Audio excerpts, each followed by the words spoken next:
Hello, Suns fans. This is Suns Latest. I am Rich Rubin. Thank you for subscribing. We're a little bit over 500 at this point. Before we start things, I got a book recommendation for you. The Soul of Basketball by Ian Thompson. A lot to do with LeBron, a lot to do with Pat Riley, Dirk Nowitzki, Kobe, the state of basketball between the transition between Commissioner David Stern and Adam Silver, and a lot that happened after LeBron's The Decision and how he's evolved. And I technically read this thing in 5 days. It just took a week to finish it. Like the last chapter, I got really busy with a lot of other stuff. I have the Suns basketball, the 1977 ball. It's just that we went through all the autographs. So I'm going to find, if it's worthy, I'm going to start finding and starting Suns Latest with the quote of the day. Quote of the day, the first one is draft, develop, sign, and extend your own. That is a quote from Buffalo Bills coach Sean McDermott. Saw it on Hard Knocks. I think that's where the Suns are now. I think it relates to exactly what the Suns are doing. That's what we have. A lot of guys coming back like Jordan Goodwin. A lot of guys that we drafted who we're not sure about but could be good like Rasheer Fleming. Extend and sign your own. Keep the guys that you develop on your team. I think that's important. Quick news. The Athletic has ranked Devin Booker as the second best shooting guard going into the 25-26 season. Better than Sports Illustrated, which didn't rank him not only as not one of the best shooting guards in the league, but not even as a top 10 player in the Western Conference. So thank you, The Athletic. I think they're a little bit more highly regarded than Sports Illustrated anyway. He is ranked second behind Anthony Edwards and one ahead of Donovan Mitchell, the Cavs. I agree with the list. Ant has surpassed Booker in the last few years. I know it's hard to hear, but just think of playoffs and think of attitude. You know, Booker didn't do much last year. I know he was ninth in the league in scoring. But the Suns didn't make the playoffs. And when you are alpha and you are leading the team, you have to lead them to the playoffs. And I think, as I said many times last year, was kind of a waste of a season. Anthony Edwards has led the Timberwolves deep into the playoffs. I don't care if he gets exposed.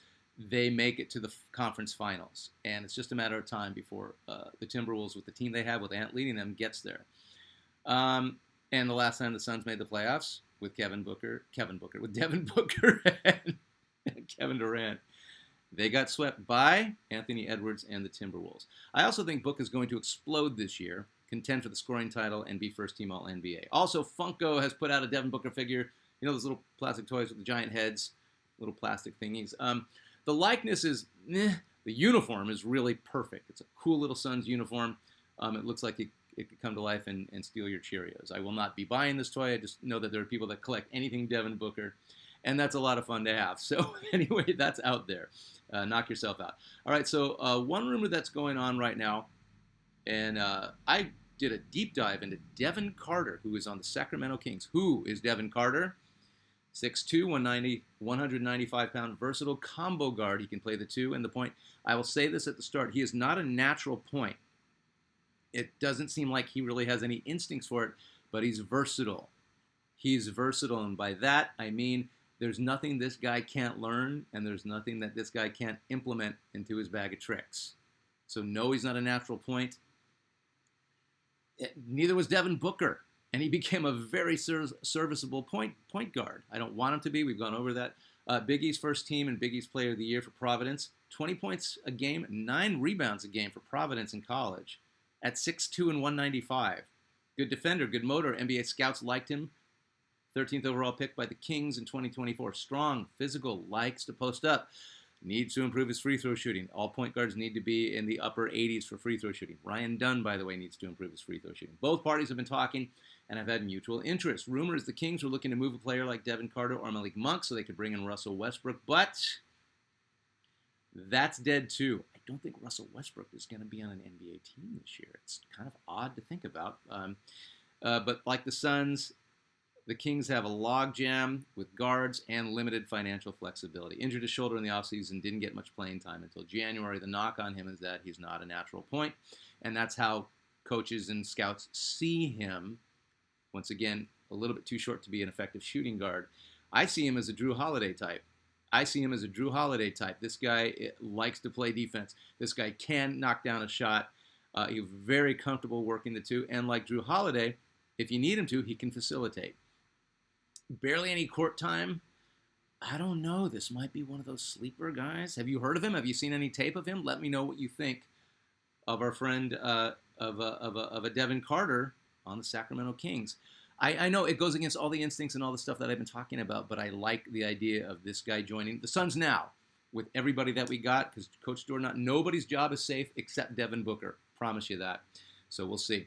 Moving on to assistant coach John Little. He joins Coach Ott's staff, served as head coach for the Valley Suns. I want to go to a Valley Suns game.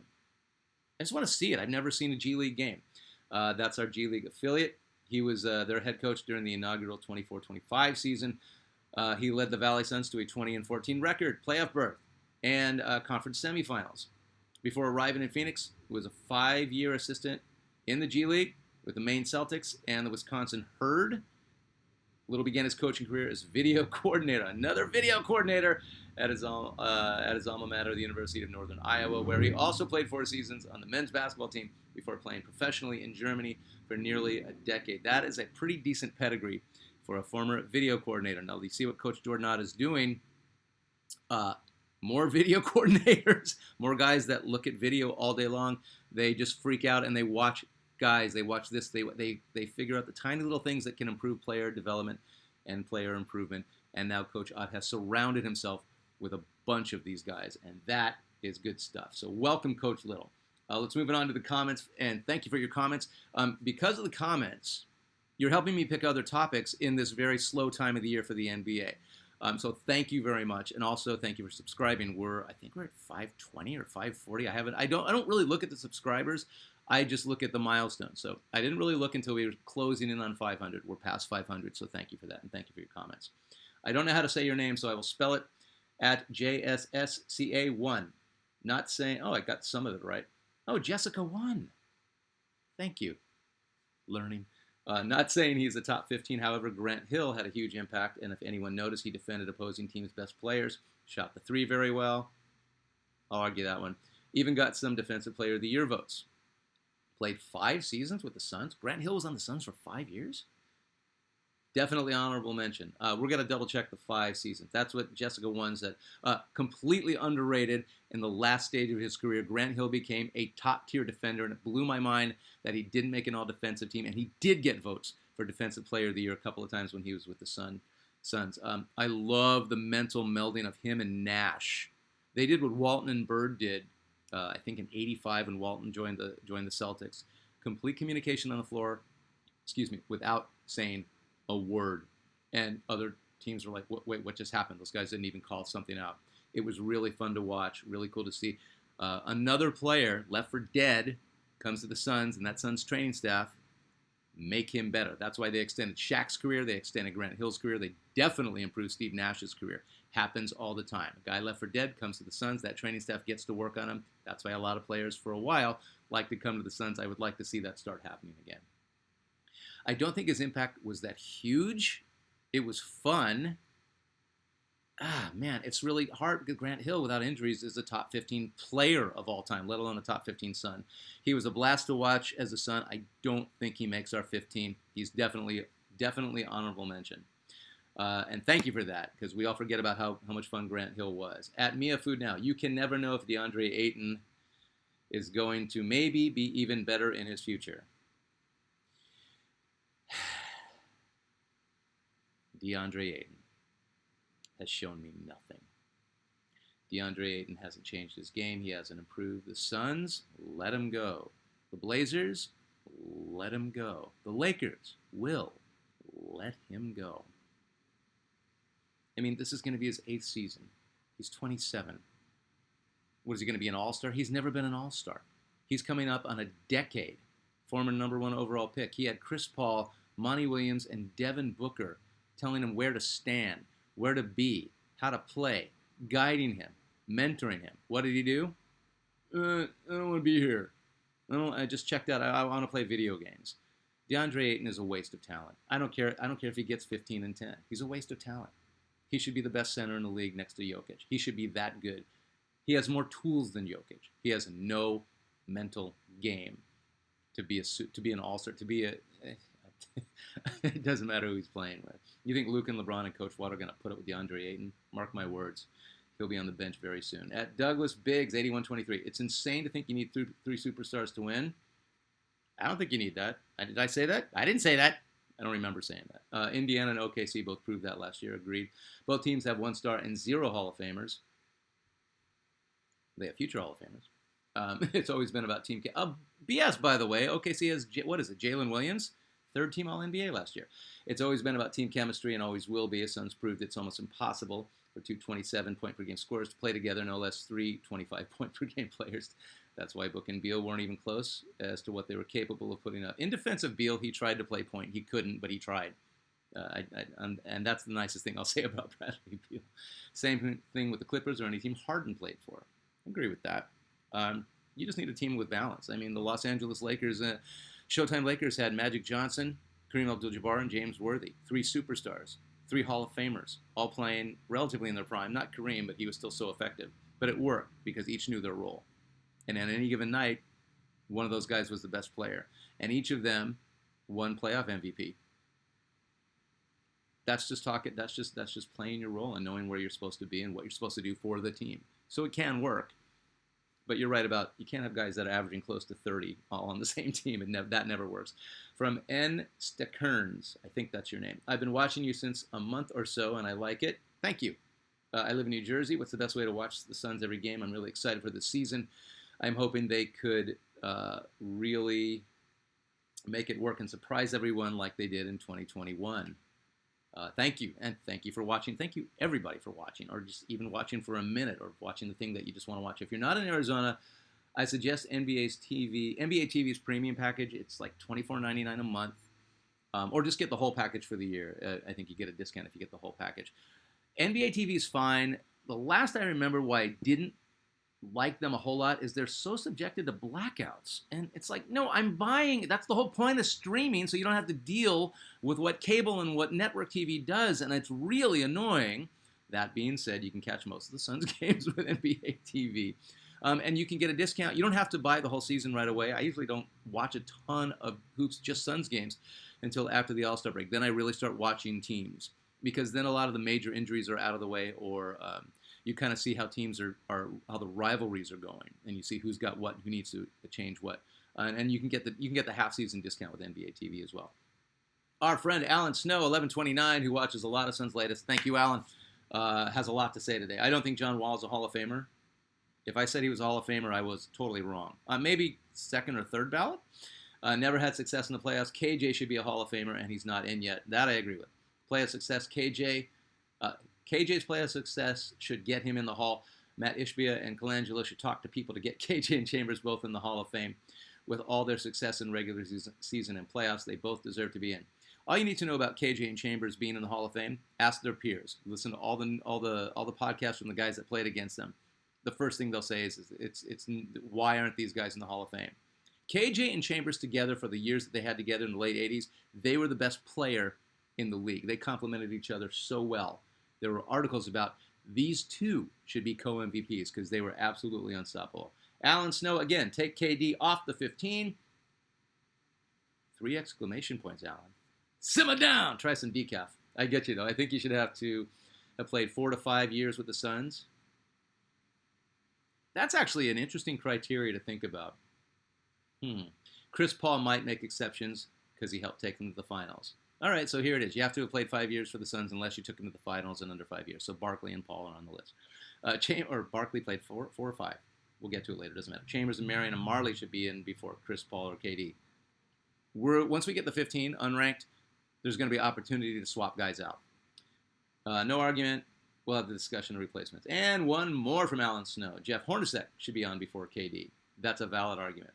Chuga Fantastic says the Suns should sign Westbrook. I know I was high, and we did a whole section on Brody, the last Suns latest. I've since reversed my thinking. I don't think we need him. And I know he's a point guard, and we need a true point guard, but he's Russell Westbrook now. He's not Russell Westbrook from OKC. It's just not the same guy. We don't need him. Jared Maestro 8, any update on training camp? I wrote back to you no, and that was me being lazy, and I apologize. That's changed. Media Day, September 23rd. Training camp begins the next day, September 24th. All right, thank you for your comments. Thank you for always commenting. Thank you for telling me I'm wrong. Thank you for anything you have to say about Suns latest. It helps make this a lot better and a lot more fun. Appreciate it. All right, back to the 15. So we are now standing at Devin Booker, Charles Barkley, Kevin Durant, Steve Nash, Kevin Johnson, Amari Stoudemire, Chris Paul, Sean Marion, Walter Davis. And now we have to get to number 10, and there will be 5 more to go. We got a whole lot of comments. I don't read who writes this. It's just because it's just a lot. So the numbers have Connie Hawkins and Paul Westphal as the most mentioned guys that go into the 15. And then there's a few more. Chambers and Kidd got a lot of. Alvin Adams got some. Truck Robinson got some.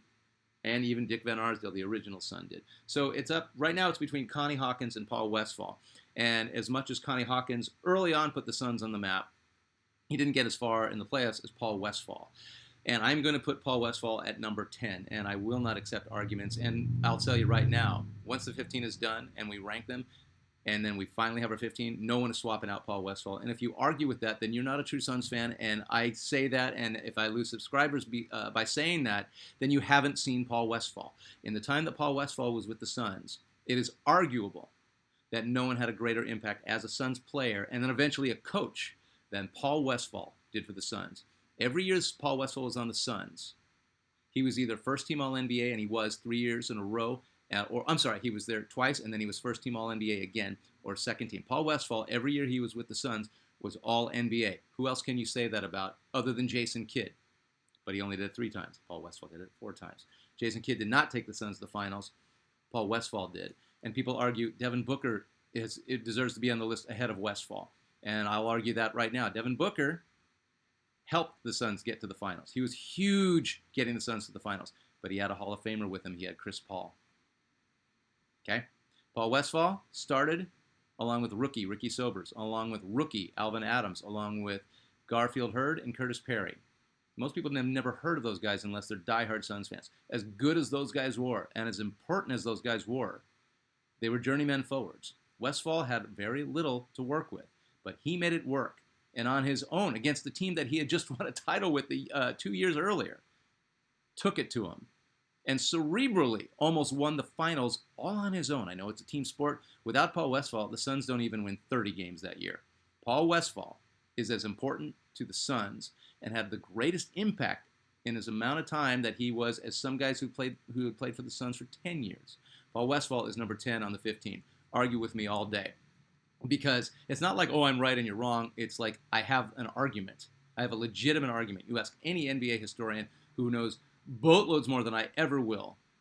They're like, Paul Westphal was that guy. And if you don't believe me, just go back and watch some video of Westphal and try to watch Game 5 of the 1976 finals, the triple overtime game. Watch it in its entirety and watch what Westphal does besides destroy them with his basketball ability. His mind was a mile ahead of so many other guys who ever played in the NBA. Paul Westphal is number 10. Let me know who you think you want for the 15, because we only got 5 more to go, and then we're going to discuss the rank, and then we're going to swap them out, and then we're going to move on from the 15. All right, I appreciate you watching Suns Latest. I am Rich Rubin. Thank you for watching. Thank you for subscribing. Keep commenting. We'll do this again.